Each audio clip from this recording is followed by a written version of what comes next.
Wise, and I'm going to be my third year of tutoring now.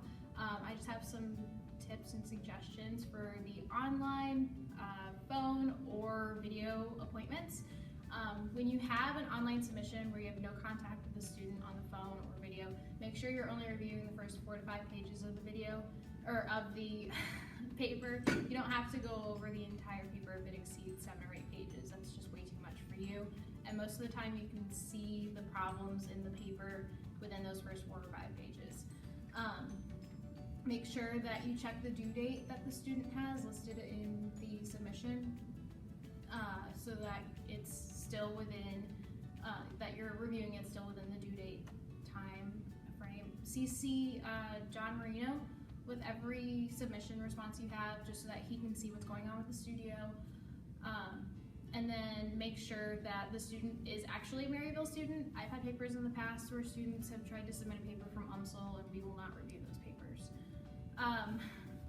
For the online submissions, I tend to recommend you making only about 5 comments on a page. That way it's not overwhelming to your student, and it's not a lot of work for you either.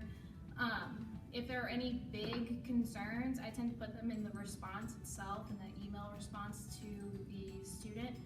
That way they can see this is the big picture, and then those comments are just kind of highlighting where you're seeing those problems.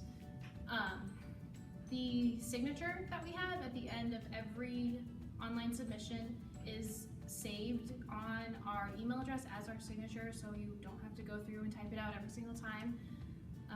The passwords for everything are in Dropbox. For the phone appointments, it's going to be similar to your face-to-face appointments. The only nice thing is you also have Google Docs, which you'll be reviewing the paper live with the student while they're on the phone. So make sure that you're doing everything that you would do for a face-to-face appointment, but this time you have that phone that's kind of in the way as well. And then for your video appointments, just make sure that you are at least like 5 minutes before the appointment time, online, signed in, ready to go. Have the paper pulled up on Google Docs and Skype pulled up as well.